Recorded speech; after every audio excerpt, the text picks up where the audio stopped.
For the Maiden. I'm doing the popular myths first, so now we've done the number one favourite myth, Loki flirts as a horse and then has an 8-legged baby, let's have our number 2 favourite myth, Thor dresses up as a girl. I mean, there's also the Loki ties very personal parts of himself to a goat myth, but we'll do that afterwards. I think we should slow down on the animals for a bit. Now this myth dates from the 13th century, well after the pagan times. It seems it was written by Christian clerks to discredit the god Thor, and many rewritings of it with human characters persist throughout the 16th century. Although the author was very probably a Christian, he knew his stuff.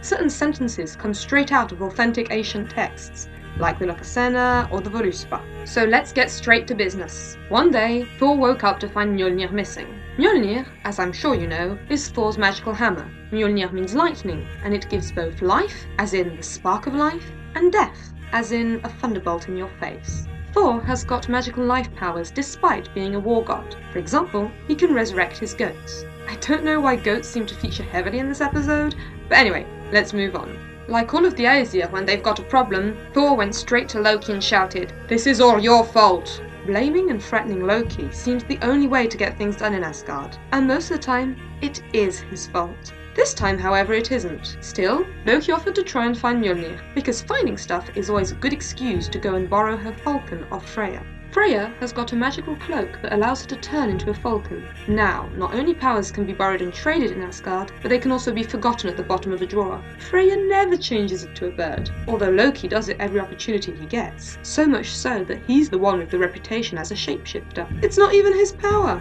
and it makes you wonder if it was the only item of clothing Freya and Loki shared so freely. Anyway, back to the point, Loki put on the falcon cloak and flew across the 9 worlds. As he flew, he found Thrym, who was busy trimming his horse's manes and doing gold collars for his dogs, which proves just how much of a show-off he was. Of course, Thrym was doing this on purpose to get Loki's attention, because when Loki perched next to him, he asked, "So, how are things doing with the gods, Loki?" And Loki said, "Not great, dude. You haven't seen Thor's hammer by any chance?" I know Loki is normally the silver-tongued god, but he hadn't had his beauty sleep. And it turned out he didn't need much charm, because Thrym immediately admitted he did have Mjolnir, and added he'd hidden it deep under the earth.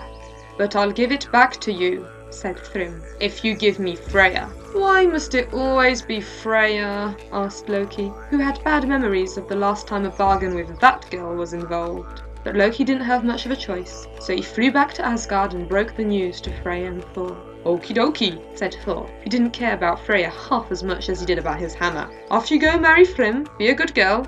As you might have guessed, this didn't go down well with Freya. Now Freya has 2 shapes. She can represent passion as in love, or passion as in fury, the Greek hubris that makes Medea kill her own children. When Freya heard that Thor was ready to marry her to a Jotun, in her rage she broke her necklace Brisingamen, which, considering what she spent to get it, was a stupid waste. But that's another story. Freya called out for Heimdall to help. Now, you might not know Heimdall, but he's lots of things. The guardian of the Bifrost and Loki's nemesis, for starters. The kenning Heimdall's bane can be used to indicate Loki. Heimdall is also linked to Freya's necklace, as there was a bit of a tiff between him and Loki over it. If you're into animals, wait until I tell you about wrestling matches between 2 guys who can turn into seals. But I'm getting distracted here. Let's get back to the main plot. Heimdall came forth and asked what all the fuss was about, and when Freya told him, he said, "That's easy. Why doesn't Thor dress up as you? You can be the bride. As soon as Thrym gets out Mjolnir, Thor can reveal who he really is, and the wedding will be over." "I can't dress up as a girl," said Thor. "Why not?" asked Heimdall. "Yeah, why not?" asked Loki, who had no idea how genders worked anyway. Thor grumbled and mumbled, but Thor yielded to the powers combined with makeup, sexy white dresses, and the wish to get Mjolnir back.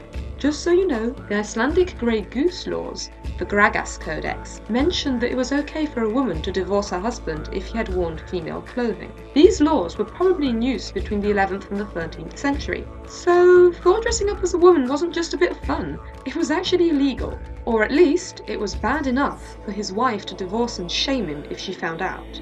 The Aesir sent a word out to Thrym that they would be there in 8 days for the wedding, bringing Freya with them. It seemed they organised all of this without telling Odin, but maybe your father knew about it and didn't really care. Although the myths don't mention it, I'm sure Freya and Loki had great fun dressing up Thor as a woman.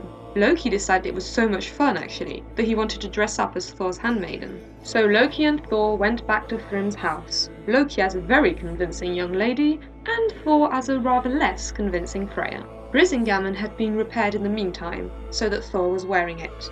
He also had a veil to hide his beard. Cutting it wasn't an option. There was only so much you could get Thor to do. When they got to Thrym's house, the banqueting hall was set up for a feast. Here's a fun fact. In Old Norse, you don't celebrate a wedding, you drink it. Drekka bryllup literally means to drink the wedding. So you can guess that they were all drinking like fish, or rather, like Jotuns.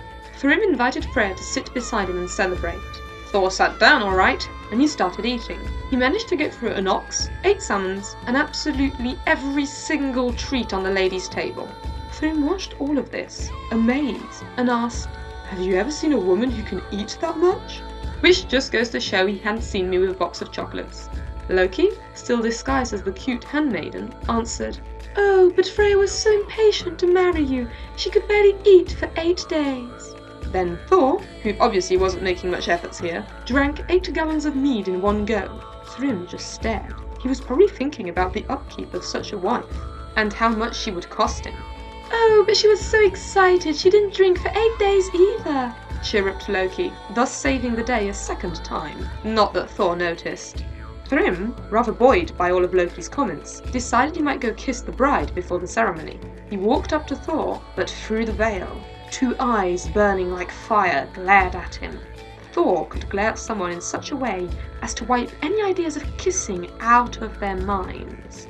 Thrym backed down and, unsure what was happening here, asked Loki, "Have you ever seen a woman with red eyes before?" "Oh, that's because she hasn't slept in 8 days. She was so happy." While Thrym and Loki were talking, Thrym's sister came up to Thor and asked if she could have the rings he was wearing around his arms as dowry.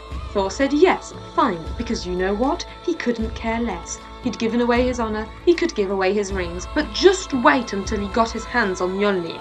Which he did, of course. As the evening drew to a close, Thrym took out Mjolnir and put it on his bride's lap to consecrate the wedding.